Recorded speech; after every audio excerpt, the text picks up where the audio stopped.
Ces derniers jours, nous avons été confrontés à de nombreuses difficultés avec la pandémie, les changements climatiques, l'augmentation de la méchanceté et les rumeurs de guerre. Ce n'est pas une coïncidence que le Seigneur Jésus lui-même avait déjà dit. Vous entendrez parler de guerre et de bruit de guerre. Gardez-vous d'être troublés, car il faut que ces choses arrivent. Mais ce ne sera pas encore la fin. Jésus a dit qu'il y aura une grande tribulation. Ce sera la période la plus difficile de l'histoire de l'humanité, d'une durée de 7 ans, avec 3 ans et demi de fausse paix. Les 3 dernières années et demie seront des jours de grande souffrance, comme jamais vus depuis la création du monde. Et si je vous disais qu'il est possible d'avoir une idée de quand la grande tribulation se produira simplement en observant les prophéties de la Bible? Et si je vous informais que nous pourrions être plus proches que nous l'imaginons? Mais soyez calmes, car ce message n'a pas l'intention de vous rendre anxieux ou effrayé. Je veux simplement vous avertir que le retour de Jésus est imminent et que nous devrions chercher son royaume avant tout. Et je suis sûr que vous serez impressionnés par la puissance de la parole de Dieu. Avant de commencer, je vous prie de vous abonner à ma chaîne. Il vous suffit de cliquer sur le bouton ci-dessous cette vidéo et de vous abonner. À côté, apparaîtra une cloche. Il est très important d'activer la cloche pour recevoir des notifications à chaque fois que je publie une nouvelle vidéo. Ça va bien? Alors, commençons. Comme je l'ai mentionné précédemment, il est possible de prédire le moment où la grande tribulation commencera. Bien sûr, il existe différents courants théologiques, mais j'aimerais simplement examiner quelques textes bibliques pour en tirer quelques conclusions. Saviez-vous que de nombreuses vies sont actuellement perdues en raison de guerres, notamment dans les régions du Moyen-Orient, où se déroulent plusieurs conflits? Dans ce contexte de grande tristesse, nous avons Israël, qui est constamment en alerte contre les attaques. Et pour comprendre davantage la grande tribulation, il est nécessaire de comprendre d'abord le rôle d'Israël dans les promesses de Dieu après la mort de Jésus sur la croix et sa résurrection. Jérusalem a été détruite par l'Empire romain en l'an 70 après Jassé, et le peuple d'Israël a été dispersé à travers toute la terre, accomplissant exactement la prophétie d'Ézéchiel. Voyez ce qui est écrit. « Je ferai de toi un désert, un sujet d'opprobre parmi les nations qui t'entourent, aux yeux de tous les passants. Tu seras un sujet d'opprobre et de honte, un exemple et un objet d'effroi pour les nations qui t'entourent, quand j'exécuterai contre toi mes jugements, avec colère, avec fureur et par des châtiments rigoureux. C'est moi, l'Éternel, qui parle. » Et dans Marc, chapitre 13, Jésus avait déjà prophétisé la destruction du temple, disant qu'il ne resterait pas pierre sur pierre. Aujourd'hui, les historiens confirment que lorsque Rome a détruit Jérusalem et brûlé le grand temple, les soldats ont enlevé toutes les pierres pour extraire l'or qui avait fondu et coulé entre elles. Toutes les paroles de Jésus se sont accomplies exactement comme il l'avait dit. C'est là le pouvoir de la parole de Dieu, en nous révélant ce qui est à venir. Et maintenant, vous serez impressionnés par ce que le Christ a dit à ses disciples sur sa seconde venue et la grande tribulation. Voyez ce qu'il a dit. Instruisez-vous par une comparaison tirée du figuier. Dès que ses branches deviennent tendres et que les feuilles poussent, vous connaissez que l'été est proche. De même, quand vous verrez toutes ces choses, sachez que le Fils de l'homme est proche, à la porte. Je vous le dis en vérité, cette génération ne passera point, que tout cela n'arrive. Beaucoup de théologiens affirment que le figuier représente Israël et que pour qu'il bourgeonne, il fallait que son territoire soit reconquis. Cela s'est produit en 1948, il y a environ 74 ans. Aujourd'hui, malgré les conflits en cours, Israël est à nouveau un pays avec un territoire et une souveraineté. Quand Jésus a dit que cette génération ne passera pas jusqu'à ce que toutes ces choses arrivent, il ne faisait pas référence à la génération des disciples, mais plutôt à la génération qui témoignerait de toutes ces choses, c'est-à-dire les personnes qui verraient le figuier bourgeonner. Cela s'est accompli dans la génération de l'année 1948. Pour comprendre cette prophétie de Jésus, de nombreuses personnes cherchent à déterminer la durée d'une génération.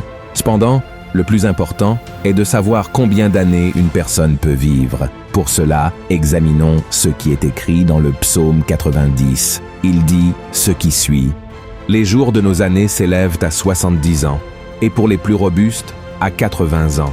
Et l'orgueil qu'ils en tirent n'est que peine et misère, car ils passent vite et nous nous envolons. » En prenant en considération ce verset, la durée de vie moyenne d'une personne est d'environ 70 ou 80 ans. Cela signifie que la génération qui a été témoin de la recréation d'Israël en 1948 pourrait être encore en vie jusqu'en 2028. Il est important de souligner que certaines personnes peuvent vivre plus de 100 ans, mais c'est rare. Ainsi, cela suggère que la grande tribulation pourrait commencer en 2028. Je tiens à préciser que je n'affirme rien, car Jésus lui-même a dit que personne ne connaît le jour de son retour, qu'il viendra comme un voleur, sans avertissement préalable. Cependant, bien que Jésus ne nous donne pas de date, il nous instruit à observer les signes. Et nous avons remarqué que les jours deviennent de plus en plus difficiles. Il suffit de regarder autour de nous pour constater que le monde est différent. La pandémie, par exemple, tarde à se terminer. Il y a des rumeurs de guerre entre la Russie et les États-Unis, fréquemment rapportées dans les principaux journaux. Des personnes sont persécutées et tuées parce qu'elles ne suivent pas une certaine religion, qu'elles appartiennent à une autre race ou même qu'elles ont des opinions politiques différentes de leurs dirigeants. Les catastrophes naturelles, telles que les tremblements de terre et les inondations, ont considérablement augmenté ces dernières années, et les scientifiques affirment que le problème est irréversible. De plus, il y a le projet de reconstruction du troisième temple, où l'Antichrist s'assiéra, et également l'avancement de la technologie, comme prophétisé par Daniel concernant la fin des temps. Bien qu'il y ait eu des moments terribles tout au long de l'histoire de l'humanité, c'est dans cette génération que tout semble être prêt pour le début de la grande tribulation.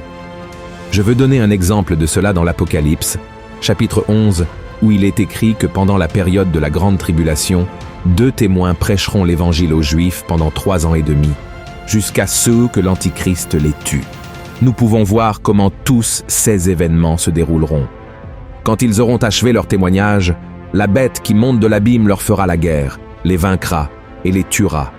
Et leurs cadavres seront sur la place de la grande ville, qui est appelée, dans un sens spirituel, Sodome et Égypte, la même où leur Seigneur a été crucifié. Des hommes d'entre les peuples, les tribus, les langues et les nations verront leurs cadavres pendant 3 jours et demi, et ils ne permettront pas que leurs cadavres soient mis dans un sépulcre. Et à cause d'eux, les habitants de la terre se réjouiront et seront dans l'allégresse, et ils s'enverront des présents les uns aux autres, parce que ces 2 prophètes ont tourmenté les habitants de la terre. Ici, il est écrit que tous les peuples, tribus, langues et nations seront témoins simultanément des corps des témoins dans les rues de Jérusalem. Cela aurait été totalement impossible à l'époque où l'apôtre Jean a reçu cette révélation de l'Apocalypse. Il y a 100 ans, cela aurait également été impossible, car il n'y avait pas de télévision. Cependant, de nos jours, chaque personne possède son propre téléphone portable, et les actualités à la télévision atteignent même les endroits les plus reculés du monde en temps réel. Cela signifie que notre génération est totalement préparée pour l'accomplissement des prophéties de l'Apocalypse. Je tiens à rappeler, frères et sœurs, que l'intention de cette vidéo n'est pas de susciter la peur ou l'anxiété en vous. Ce que je veux, c'est avertir tout le monde des signes que nous voyons chaque jour et de la nécessité de nous préparer dans la sainteté pour le retour de Jésus.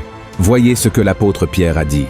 Puisque donc toutes ces choses doivent se dissoudre, quelles ne doivent pas être la sainteté de votre conduite et votre piété, tandis que vous attendez et hâtez l'avènement du jour de Dieu, à cause duquel les cieux enflammés se dissoudront et les éléments embrasés se fondront. Mais nous attendons, selon sa promesse, de nouveaux cieux et une nouvelle terre, où la justice habitera.